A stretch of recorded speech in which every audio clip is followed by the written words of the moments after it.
Mrs. Eleanor Jenkins woke before dawn as a cold wind whispered through the bare trees outside her small wooden cottage. She had lived in this house for over 50 years, ever since she and her late husband George had built it with their own hands. Eleanor rose from her creaky bed and wrapped herself in a thick wool shawl. She could feel the chill in the air even inside her home. With careful steps, she made her way to the kitchen, where she lit a single lamp and filled a kettle for tea. The soft glow of the lamp revealed the neat rows of firewood stacked by the stove. She had spent yesterday chopping logs, knowing that a fierce winter storm was on its way. Outside, the wind picked up. Snowflakes began to dance in the lamp's light, drifting down in lazy spirals before settling on the ground. Eleanor moved to the window and watched as the first flakes gathered. On the wooden porch, she felt a familiar mix of calm and concern. Her neighbors had mostly left town to stay with family or at the local community shelter. She preferred the quiet of her home, but she had made sure to invite 1 or 2 close friends to stay if they needed a safe place. Today, though, everyone seemed to have plans elsewhere. Eleanor took a deep breath, bracing herself for the long hours ahead. By the time she finished her tea, the snowfall was heavier. She dressed in warm layers wool socks, a thick sweater, and her sturdy winter coat that still fit despite the years. She checked her wood stove, making sure the iron door was sealed tight. She swept a little extra wood into the firebox and arranged kindling so that it would burn evenly. Then she carried another stack of logs inside and piled them neatly beside the stove. Each log felt solid in her strong hands, a reminder of all the winters she had weathered. Smoke curled up the chimney, filling her home with a comforting scent of burning pine in another part of the county. The Miller family was packing their car for a journey that should have taken them only an hour. John Miller, a tall man with gentle eyes, loaded suitcases, and a small cardboard box of holiday gifts into the trunk. His wife Sarah buckled their 2 children, Emily and Ben, into the back seat. Emily, aged 8, hugged her favorite stuffed rabbit close to her chest. Ben, who was 6, tapped on the window, fascinated by the big white flakes drifting down. The Millers were on their way to visit distant relatives for a holiday gathering. They listened to the morning radio, where the weather announcer warned of heavy snow and icy roads. John smiled and reassured his family that they had winter tires and extra blankets. They had left early to avoid the worst of the storm, as they pulled out onto the country road. The snow came down in thick sheets, turning the familiar landscape into a blur of white. The narrow lanes that cut through fields and woodlands grew slick and treacherous. Trees weighed down by heavy snowfall arched over the road like silent sentinels. The Millers watched nervously as the car's windshield wipers struggled to keep pace with the falling snow. Sarah held Emily's hand, and Emily's rabbit peeked out from under her jacket. Ben pointed excitedly at snowdrifts that rose like small hills beside the road. "Look, Mama," he said. "It's like a winter mountain." Sarah smiled at his wonder, but felt a knot tighten in her stomach. Suddenly, the car shuddered as it hit a patch of ice. John's heart leaped into his throat. He gripped the steering wheel and corrected the wheel, but the car slid sideways. For a moment, everything seemed to slow. The tires spun, kicking up snow, and the car drifted off the road, came to a stop with a soft crunch against the snowy embankment. John turned off the engine and exhaled slowly. "Everyone okay?" he asked, turning in his seat. Emily nodded, her eyes wide. Ben shrugged, his cheeks flushed with cold and excitement. Sarah gave John a quick hug. They were safe, but the car was stuck, and the road was now a solid sheet of ice and snow. They peered through the windows at the falling snow. The white world beyond their doors seemed endless and silent. There were no other cars in sight. No sign of help coming soon. They tried the doors, but the snow piled against the bottom made them hard to open. John managed to clear a small path with his gloved hands, and one by one the family climbed out into the cold. The wind whipped at their coats, and snowflakes stung their faces. The air was clean and crisp, but bitterly cold. They huddled close together as John scanned the horizon. It was then that Sarah noticed a small light moving through the snow. A warm glow against the white. Eleanor had been stacking wood by the stove when she saw movement beyond her window.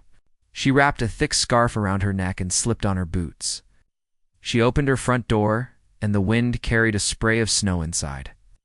She stepped onto her porch, the wood cold under her boots. Through the swirling flakes she saw the Millers' car half buried in snow. Smoke still curled from the car's exhaust, but the driver's door was open, and a man stood beside it. Mrs. Jenkins walked down her steps, careful on the icy path.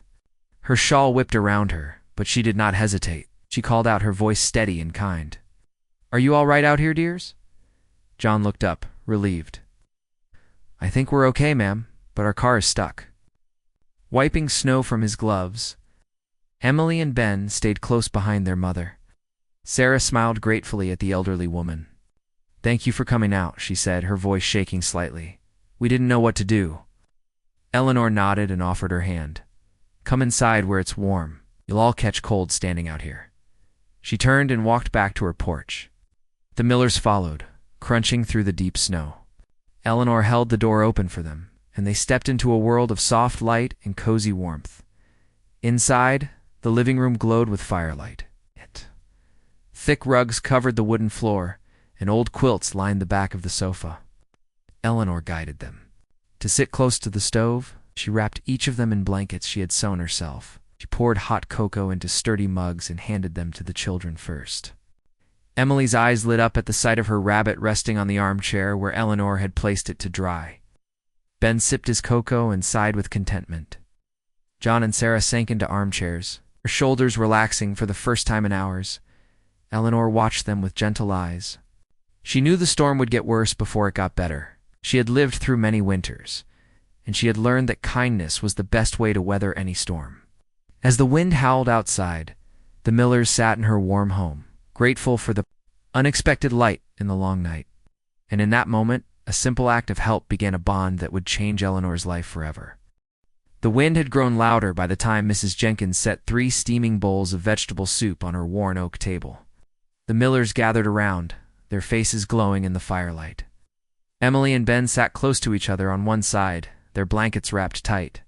John and Sarah took seats opposite, still feeling the chill in their bones. Eleanor pulled out 4 wooden spoons and placed them beside the bowls. She smiled as she watched the children's eyes light up at the simple meal. Sarah picked up her spoon and tested the soup's warmth. "Thank you, Mrs. Jenkins," she said softly. "It smells wonderful." Eleanor nodded. "I made it last night," she said. "Tastes even better when you are hungry." The soup was thick and filled with soft carrots, potatoes, and bits of onion.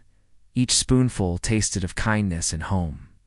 The Millers ate in silence for a few minutes, savoring the warmth that spread through their bodies with every bite. John leaned back and let out a contented sigh. "I don't remember the last time I felt this warm," he said to Eleanor. She chuckled.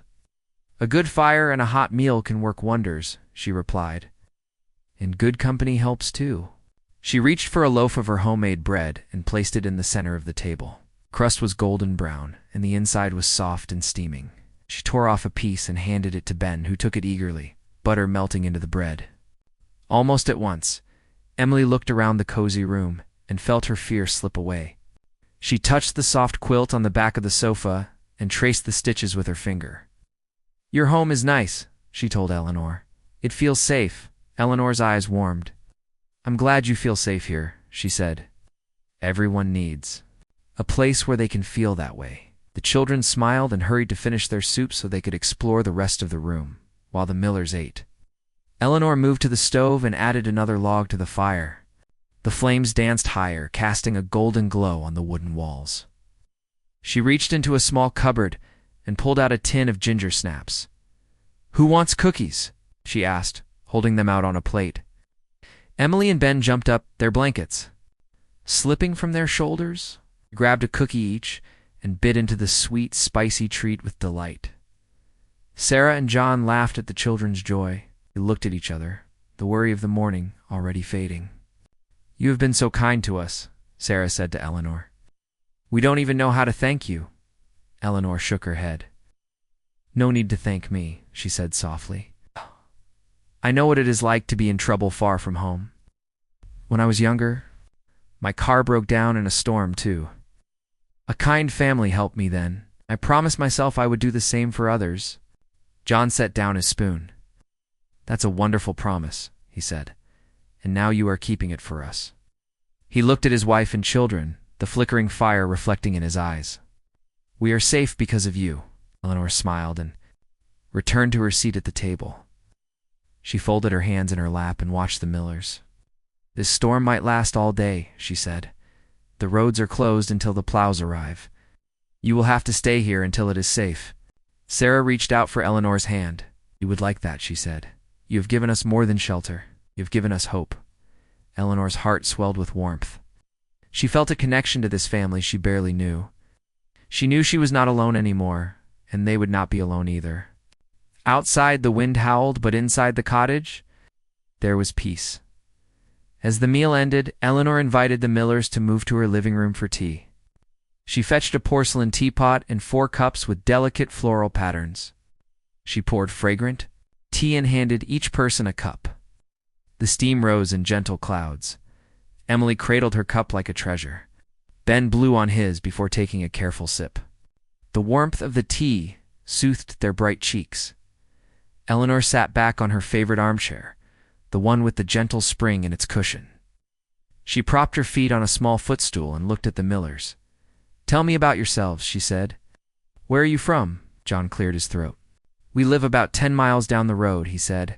Right.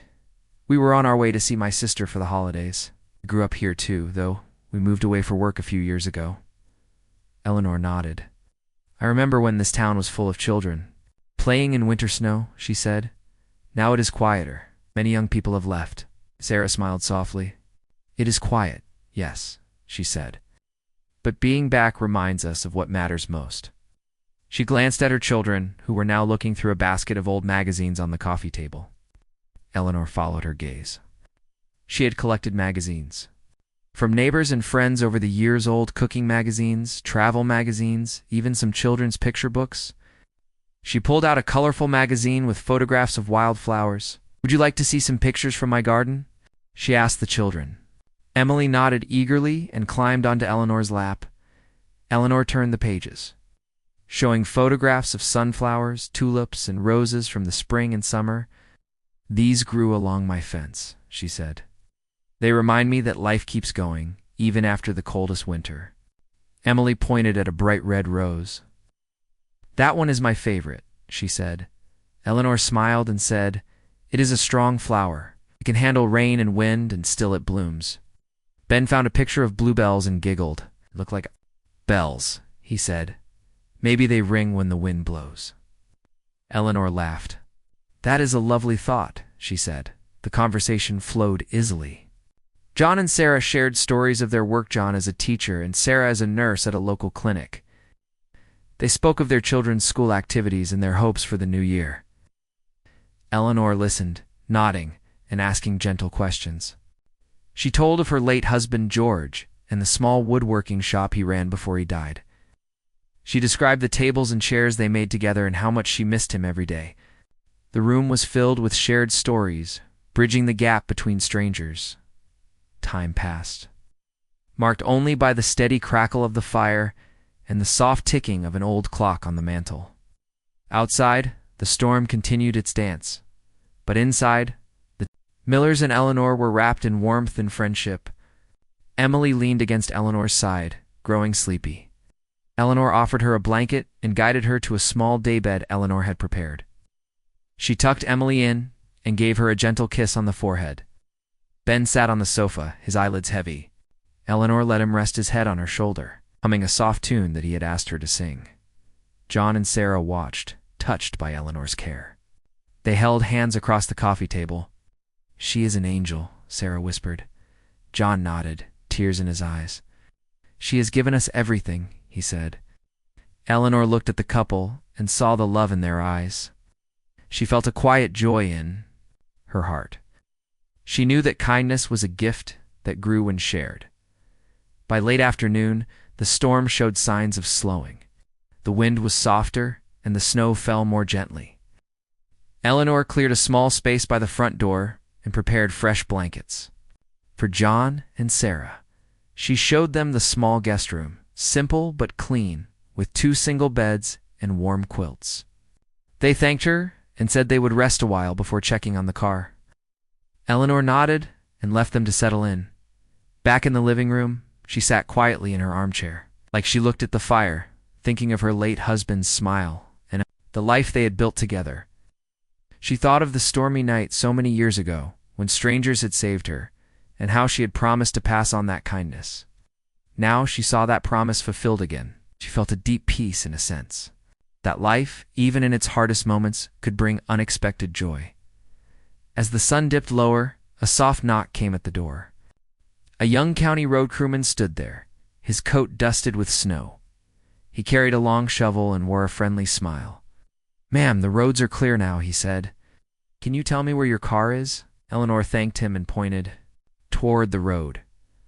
The crewman turned to leave and paused. "I have a nice family here," he said, nodding toward the house. "Can I bring a warm drink next time I come through?" Eleanor laughed, her eyes bright. "I'll be here," she said. The crewman walked away, leaving footprints in the fresh snow. Inside, the fire crackled, and the room glowed with warmth. Eleanor closed her eyes for a moment and breathed deeply. She felt grateful for the storm that had brought her new friends, and a chance to give love as she had once received it. In the soft light of her cottage, Eleanor Jenkins smiled, ready to welcome whatever tomorrow would bring. The house was quiet, except for the soft hum of the wind outside and the steady crackle of the fire in the stove. Eleanor moved to a small cabinet beside her favorite armchair. She opened the door and took out a wooden box, its surface worn smooth by years of use. Inside were scraps of fabric, bits of ribbon, and an old sewing kit. She sat down and began to work on a small quilt square she had been mending. The needles slipped through the cloth in gentle, even stitches. The sound was soothing, like a quiet song. Emily, now snug in the daybed, dreamed lightly under her blanket. Ben had drifted off on the sofa, his head resting on a folded quilt. Their soft breathing was the only other sound in the room. John and Sarah sat close together in the armchairs, wrapped in a thick wool blanket Eleanor had offered. They watched her sew by the firelight, feeling the warmth of her steady presence. Eleanor looked up and offered them each a warm smile. "Would you like some apple pie?" she asked. Sarah nodded, and John's face brightened at the mention of dessert. Eleanor rose and dusted flour from her hands, then disappeared into the kitchen. The Millers exchanged a glance, remembering how simple kindness had brought them here, into this warm, caring home when they were lost and afraid. In a moment, Eleanor returned with a small wooden board holding a slice of apple pie for each of them. The pastry was golden and flaky, the apple filling sweet with cinnamon. She placed the slices on mismatched plates and handed out forks. Da-da-da-da-da-da-da. Millers ate slowly, savoring each bite. Sarah's eyes filled with tears of gratitude as she tasted memories of home-baked goods from her own childhood. "This is just like my mother used to make," she whispered to Eleanor. Eleanor nodded, her own eyes shining. "My recipe came from my grandmother," she said softly. "She taught me to cook when I was a little girl." The 2 women sat, looking at each other, linked by shared memory. John draped the blanket a little tighter around Sarah's shoulders. He cleared his throat and spoke gently. "Thank you, Mrs. Jenkins," he said. "You have filled our bellies and our hearts." Outside, the storm grew fiercer. Snow swirled against the windows in thick flurries, and the wind tore at the shutters. Yet inside, the small cottage felt like a haven from the storm. Eleanor put her quilt square aside and poured fresh tea for John and Sarah. She returned to her chair and handed them each a steaming cup. The tea's warmth spread through their hands, and from there to their very bones. John rested his cup on a low table and leaned back, letting his eyes close for a moment. "I wish we could stay like this forever," he said quietly. Sarah reached for his hand. "Me too," she replied. They thought of their children sleeping just a few feet away, safe and warm. They thought of the long drive home and the worries that awaited in the morning. But in this moment, they felt only peace. Eleanor put down her own cup and looked at the couple. She saw the lines around their eyes soften, their tension ease. She thought of her own late husband, George, who had sat in this very chair many years ago. She remembered how he would joke and laugh as she sewed by the fire. She missed him still, but in this moment she felt him near, in the warmth of her home and the kindness she could share. After a while, Eleanor stood and stretched gently. "I have one more surprise," she said. She went to a small shelf near the fireplace and took down a battered tin box. She carried it to the table and opened the lid. Inside were old photographs, black hand-white images of children playing in snow, families gathered around tables, and a young Eleanor standing beside a tall Christmas tree. She lifted one photo and handed it to Emily. "This was me when I was your age," she said. "That's my sister and me on Christmas morning." Emily looked at the photograph, her eyes wide with wonder. The little girl in the picture wore a wool coat and a knitted hat, her smile bright as the tree behind her. "You look happy," Emily said. Eleanor nodded, her voice soft. "We were very happy that day," she said. "My parents didn't have much, but we had each other and lots of hope. I learned then that even small gifts can bring great joy." Ben reached to see the next photograph. It showed a young couple, Eleanor and George, standing by a wooden fence with a newborn baby in their arms. "Is that you and Grandpa?" he asked. Eleanor smiled broadly. "Yes, that was our first son," she said. "We grew up strong and kind, just like you two." The children leaned closer, fascinated by these glimpses into the past. Sarah and John looked on, moved by the depth of history in Eleanor's hands. As the evening deepened, Eleanor guided them through more photos. There were pictures of harvest festivals, weddings, and picnics by a nearby river. Each image was a story, and Eleanor told them one by one. Emily and Ben listened in awe, forgetting their shyness, asking questions about the clothes and the places. Eleanor answered with patience and warmth, her voice weaving a tapestry of memory. Time passed unnoticed until the clock chimed softly, marking the late hour. Eleanor closed the tin box and tucked it back onto the shelf. She glanced at the sleeping children, then at the couple who sat beside her. "You look tired," she said, gently. "Perhaps it is time for you to rest." John stood and stretched. "Yes, you are right," he said. "Thank you for everything, Mrs. Jenkins. We will rest now." Eleanor showed them once more to the guest room. The wind's howl seemed distant, muffled by the thick walls and the warmth inside. She tucked fresh blankets around John and Sarah, making sure they were comfortable. She smiled at them and said goodnight. They closed the door softly and left, Eleanor alone in her living room. She returned to her armchair and gathered her quilt square again. She sewed one quiet stitch, then another as the storm raged outside. She thought of the family she had welcomed into her home, their grateful faces, their sleeping forms in the next room. She thought of the promise she had made long ago to repay the kindness she had once received. Now she had given that gift. Again, Eleanor looked at the fire, its flames low but steady.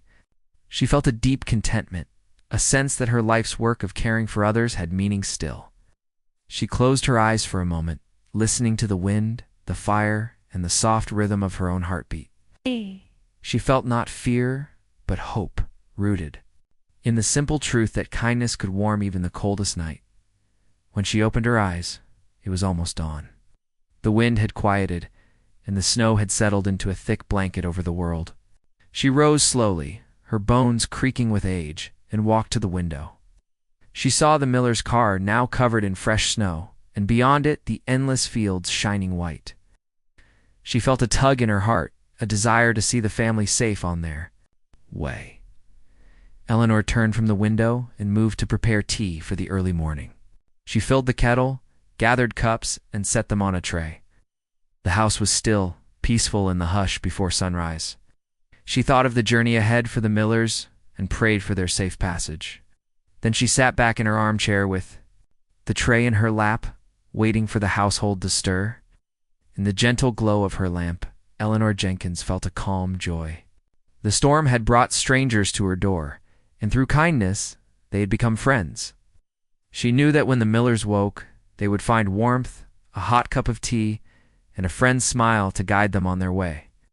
And so, in the quiet glow of early morning, she waited, grateful for the gift of giving and for the promise of new dawns. The first light of morning filtered through the frosted window panes as Mrs. Jenkins stirred from her sleep. A gentle hush filled the cottage, broken only by the soft ticking of the old clock on the mantel. She rose quietly, careful not to wake the Millers in the room next door. Pulling on her thick wool slippers, she carried herself toward the kitchen where a kettle waited on the stove. The air felt crisp and still, the storm's fierce wind having settled into a soft whisper.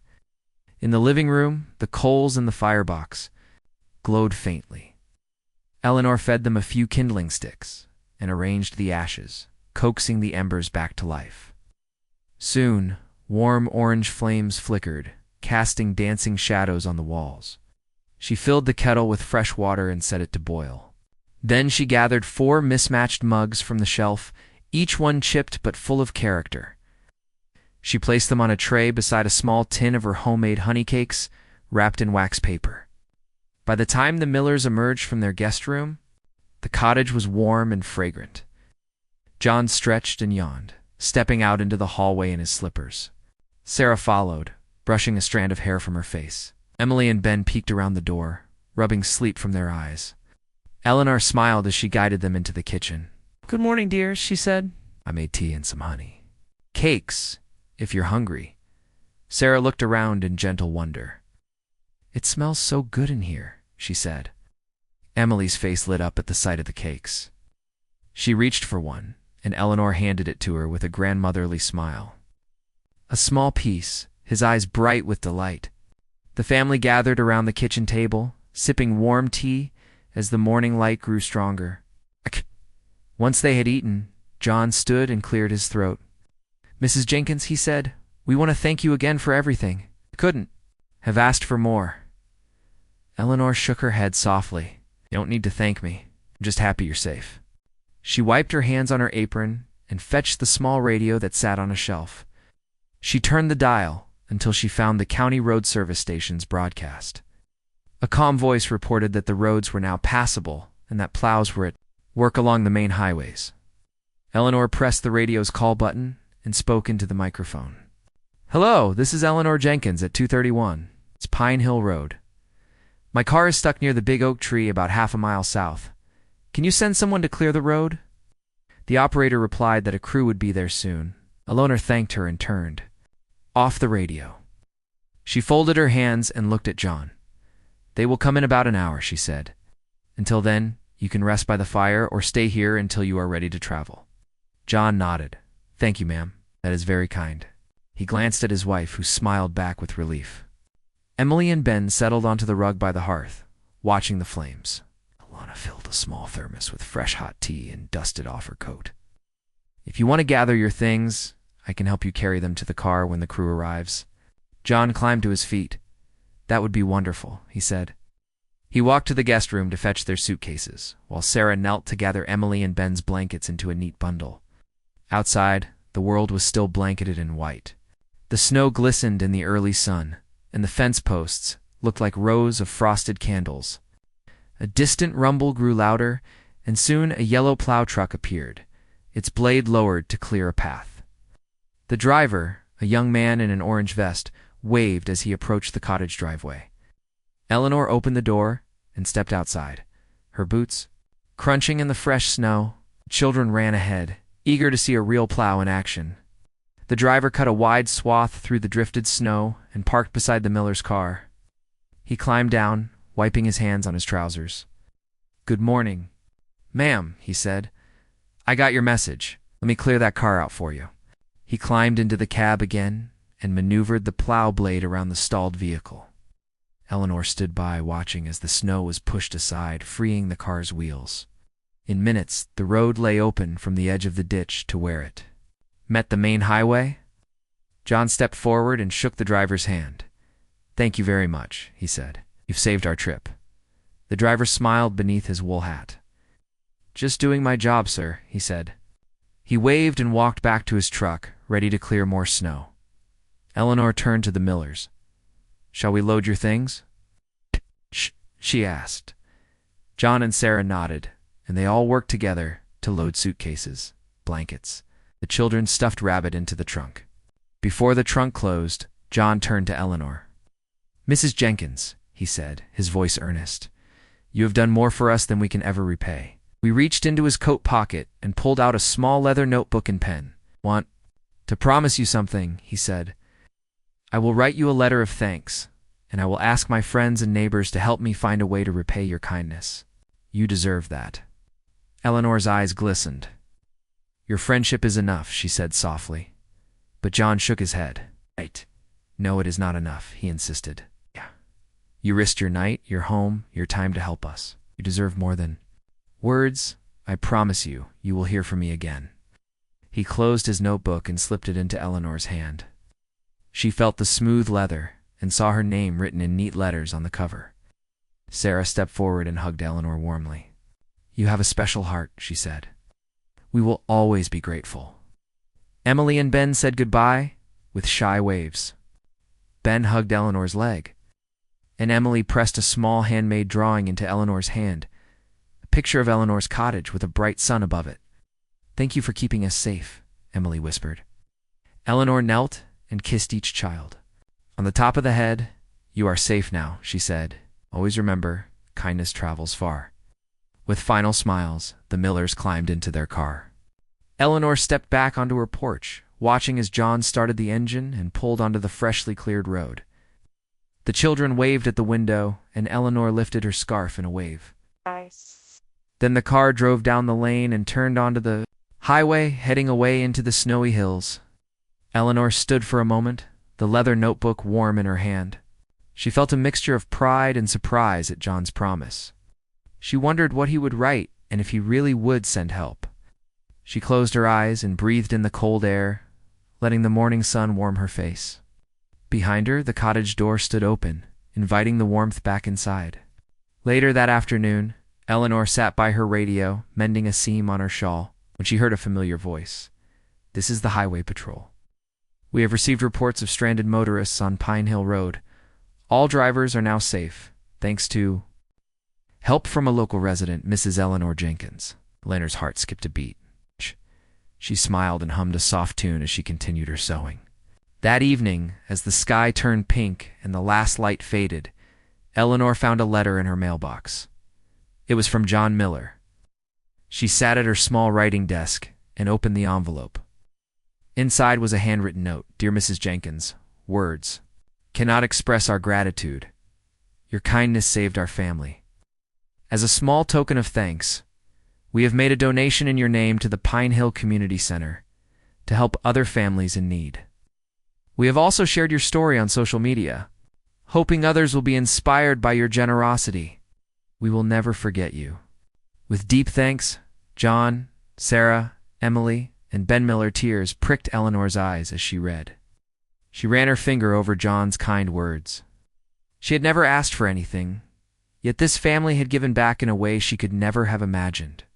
She placed the letter on her desk and noticed a small envelope tucked behind it. Inside was a photograph of the Miller's family car driving away on the cleared road, with a sticky note attached. "Thank you, Mrs. Jenkins, for lighting our darkest hours." Eleanor held the photo close and smiled. She pinned it to her quilt, board so she could see it every day. Then she sat back in her chair and looked at the fire. The warm glow seemed to dance more brightly now. She thought of the community center benefiting from the donation of other families who might find help there. She felt hope ripple through her heart. As the fire crackled and the night grew deep, Eleanor whispered into the quiet room, "Kindness comes back in ways we cannot see." She closed her eyes and felt a peaceful joy settle within her. The storm had brought her strangers, but through her simple act of help, she had received more warmth, more connection, and more gratitude than she had known in years. And she knew that this promise made on a snowy morning would live on, in hearts and stories long after the snow melted away. When the morning sun peeked through the frosted window, Eleanor Jenkins felt a gentle warmth in her heart that had nothing to do with the fire. She rose from her quilted bed and moved quietly to the kitchen. On the table lay a neat stack of letters and envelopes, each bearing a familiar handwriting or a return address she recognized with surprise. There were handmade cards from the Miller children, notes of thanks from neighbors she had not seen in years, and even a letter from the Pine Hill Community Center's director.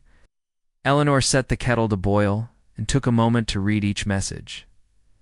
The first card, from Emily and Ben, showed two stick figures holding hands in front of a small house. Inside, in bright crayons, the children had written, "Thank you for our home away from home. We love you, Mrs. Jenkins." Eleanor smiled so broadly her cheeks lifted and stayed that way for a long moment. Next came a letter from Sarah Miller, in which she described how she and John had spoken of Eleanor's kindness every day since the storm. They had shared her story with friends and family, and many had told the Millers that they would visit Eleanor one day to repay her hospitality. Eleanor felt tears of joy well up, but she blinked them back. She did not want to cry. She wanted only to feel grateful. She poured tea into her favorite mug, the one painted with blue wildflowers, and sat by the window to sip slowly. Beyond the glass, she could see her small porch, now free of snow and lined with footprints. A bright red wreath made of dried berries and pine cones sent by the community center. It bore a small note, "With thanks from all of us who you inspire." Eleanor's gaze drifted to the road. She remembered how it had been before the storm, empty and silent. Now she knew it had come alive with messages of kindness and friendship. After her tea, she dressed in her warm coat and boots, gathering a small purse and the stack of letters. She stepped outside into the clear winter day. The air was crisp, and the ground sparkled from last night's frost.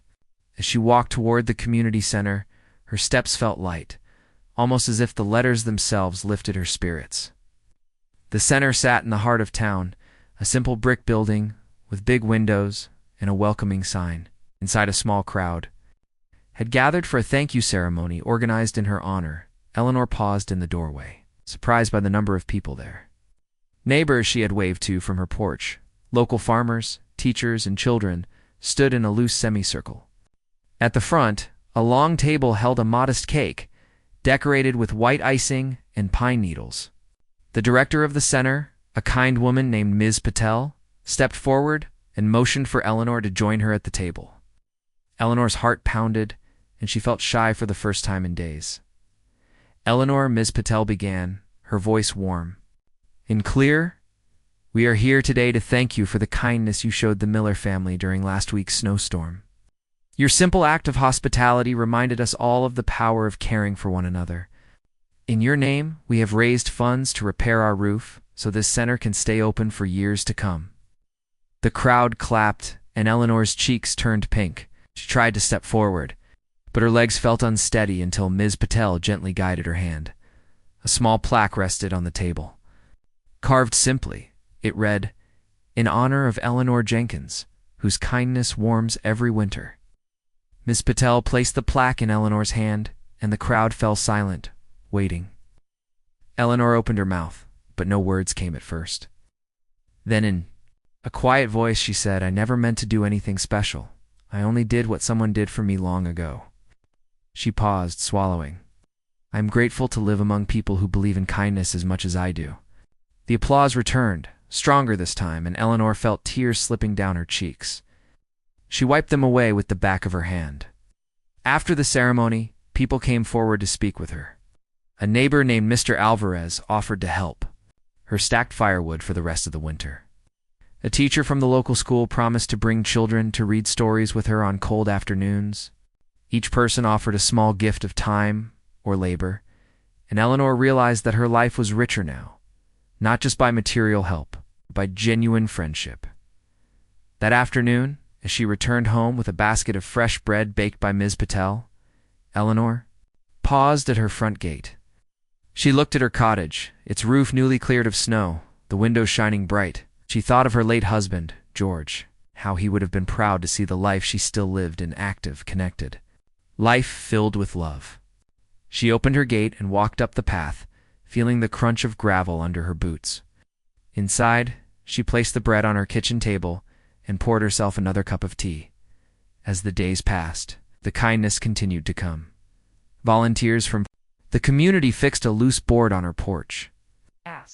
And a neighbor with expertise in home repairs installed a new ramp by her front door, so she would not have to climb the steps in icy weather.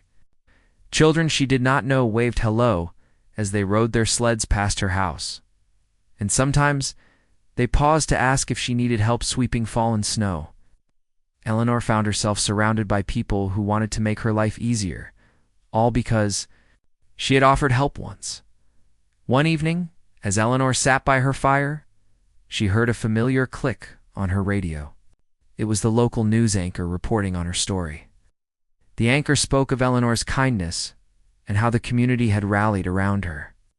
The reporter interviewed a teacher who said that next month the school would hold a kindness day in her honor, encouraging students to help neighbors just as Eleanor had helped the Millers. Eleanor smiled at the thought of young children thinking of her when they helped someone. She felt a deep joy at being part of something larger than herself. Not long after, a package arrived, a small wooden bench for her front porch, handcrafted by a local carpenter. Attached was a note, "So you can sit and watch the world safely, as you should." Eleanor unpacked the bench and carried it outside, placing it under her window where she could see it from her favorite armchair when she sat on it that evening. Wrapped in her shawl, she felt the warmth of the community's love surrounding her. She looked out at the twilight sky, shades of pink and lavender deepening into night, and felt peace settle in her soul. That night, as Eleanor prepared for bed, she took out the leather notebook John Miller had given her. Inside were the letters and photographs he had promised to send. She read through each entry, marveling at how a small gesture offering shelter, hot cocoa, and a listening ear had grown into something vast, a web of gratitude and connection. She added a note of her own on the page where John had thanked her, writing, "Your friendship is my greatest gift."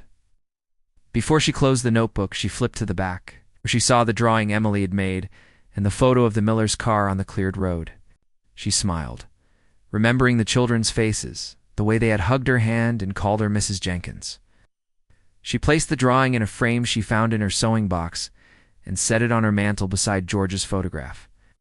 The room felt full of love, both past and present. Eleanor slid into bed and pulled her quilts up to her chin. She looked at the window, where the moonlight reflected off the snow outside. She whispered into the quiet, "Kindness truly does change lives." She closed her eyes and felt a soft comfort, as if her late husband was lying beside her, holding her hand. In that moment, Eleanor Jenkins knew she was exactly where she belonged, at the heart of a community that cared. In a home warmed by both fire and friendship. Outside, the night was still and calm. Inside, Eleanor drifted off to sleep, her heart light and full. The winter storm had ended long ago, but its glow remained in letters, in new friendships, and in the gentle echo of kindness that would last for all her days.